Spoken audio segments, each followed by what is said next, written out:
বলীয় মুছলমানসকলে লোকপিয়লত আমি স্পষ্টকৈ কৈছো আমি অসমীয়া ভাষা নিলিখিম আমি অসমীয়া ভাষা উঠাই দিম এই অসমীয়া ভাষা আমি উঠাই দিয়াৰ লগে লগে এই অসমীয়া ভাষাটো অসমীয়া জাতিটো সংখ্যালঘুত পৰিণত হ'ব এইটো নমস্কাৰ মই উপলব এটা বিষয় বাৰে বাৰে চৰ্চিত হৈ আছে বৰ্তমান সময়ত আপোনালোকে সকলোৱে নিশ্চিতভাৱে গম পাইছে যে ABMSU নে কিবা নামৰ কি সংগঠন নাম নাজানো আজি প্ৰথমবাৰৰ কাৰণে শুনিলোঁ আৰু এই ABMSUৰ বোলা যিটো সংগঠন এই সংগঠনটোৰ একাংশ নেতা কৰ্মীয়ে ইতিমধ্যে আমি শুনা পাইছোঁ দেখা পাইছোঁ সামাজিক মাধ্যমত নাইবা সংবাদ মাধ্যমৰ জৰিয়তে যেনেকুৱা ধৰণৰ কথা বতৰা আগবঢ়াইছে তেখেতলোকে কৈছে যে অসমীয়া জাতিটো হেনো সংখ্যালঘু জাতিলৈ পৰিণত কৰিবৰ কাৰণে তেখেতলোকে চেষ্টা কৰি আছে নাইবা তেওঁলোকে এনেকুৱা ধৰণৰ মন্তব্য এনেকুৱা ধৰণৰ ভাষ্য তেখেতলোকে আগবঢ়াইছে সংবাদ মাধ্যমৰ আগত যে তেওঁলোকে বোলে নিজৰ মাতৃভাষা বাংলা যদি ক'বলৈ হয় তেতিয়াহ'লে অসমীয়া ভাষাটো বা অসমীয়া জাতিটো সংখ্যালঘুত পৰিগণিত হ'ব এনেকুৱা ধৰণৰ কথা বতৰাই আচলতে অসমীয়া জাতি বিৰোধী অসমীয়া ভাষা বিৰোধী এনেকুৱা ধৰণৰ লোকৰ স্থান কেতিয়াও অসম হ'ব নোৱাৰে যদিহে অসমীয়া ভাষাটোক লৈ ইমানেই তেখেতলোকৰ আপত্তি যদি অসমীয়া জাতিটোক লৈ তেখেতলোকৰ ইমানেই আপত্তি তেতিয়াহ'লে গুচি যাওক তেখেতলোকে পশ্চিমবংগ গুচি যাওক তেখেতলোকে বাংলাদেশ অসমত তেখেতলোকৰ কোনো ধৰণৰ স্থান নাই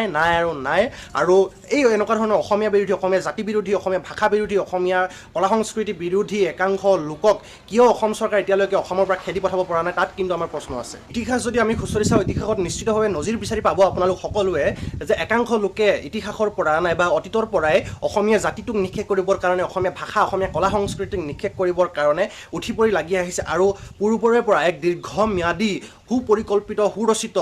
এনেকুৱা ধৰণৰ কিছুমান কাল্পনিক নাইবা পৰিকল্পিতভাৱে অসমীয়া জাতিটোক যি ধ্বংস কৰাৰ যি তেখেতলোকে পণ লৈছে যি অসমীয়া ভাষা কলা সংস্কৃতিক ধ্বংস কৰিবৰ কাৰণে তেখেতলোকে উঠি পৰি লাগি আহিছে এয়া কিন্তু অতিকৈ ধিক্কাৰজনক এটা বিষয় আৰু অসমীয়া জাতি বিৰোধী অসমীয়া ভাষা বিৰোধী অসমীয়া কলা সংস্কৃতিৰ বিৰোধী লোকক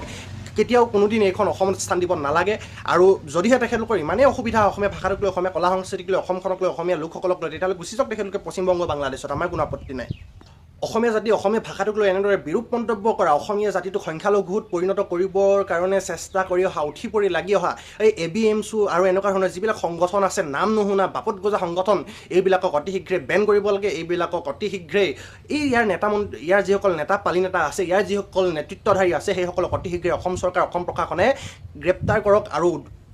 গ্ৰেপ্তাৰ কৰি উচিত শাস্তি প্ৰদান কৰিবৰ কাৰণে তেখেতলোকক আহ্বান জনাইছোঁ আৰু এনেকুৱা ধৰণৰ সংগঠনবিলাক যাতে অসমত কেতিয়াও কোনোদিন যাতে জন্ম হ'ব নোৱাৰে গঠন হ'ব নোৱাৰে এনেকুৱা ধৰণৰ শাস্তি প্ৰদান কৰক যিয়ে নেকি ইতিহাস ৰচিবলৈ সক্ষম হয় যেতিয়াই নেকি এনেকুৱা ধৰণৰ কিছুমান বহিৰাগত লোকে আহি অসমত সংগঠন খোলাৰ কথা চিন্তা চৰ্চা কৰে তেতিয়াই এই এনেকুৱা ধৰণৰ ABMSU নামৰ নাইবা এনেকুৱা ধৰণৰ সংগঠনবিলাকলৈ মনত কৰিব লাগিব যিবিলাক সংগঠনক নেকি অসম চৰকাৰ অসম প্ৰশাসনে বেন কৰি থৈ গৈছে যিবিলাকক নেকি হাৰাশাস্তি প্ৰদান কৰি যাতে ভৱিষ্যতৰ দিনত এনেকুৱা ধৰণৰ সংগঠন খুলি অসমীয়া লোকসকলৰ ওপৰত হাৰাশাস্তি প্ৰদান কৰিব নোৱাৰে অসমীয়া ভাষা অসমীয়া ভাষাটোৰ নাইবা অসমীয়া জাতিটোৰ ওপৰত যাতে কেতিয়াও কোনোদিন ৰঙা চকু দেখুৱাব নোৱাৰে এনেকুৱা ধৰণৰ ব্যৱস্থা গ্ৰহণ কৰিবৰ কাৰণে অসম চৰকাৰ তথা অসম পুলিচ প্ৰশাসনক ইয়াৰ পৰা আহ্বান জনাইছোঁ মই আপোনালোকক স্ক্ৰীণত লগাই দিছোঁ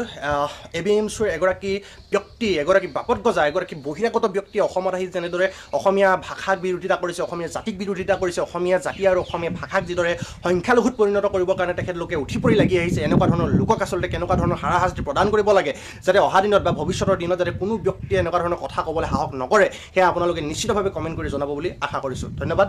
জয় আই অসম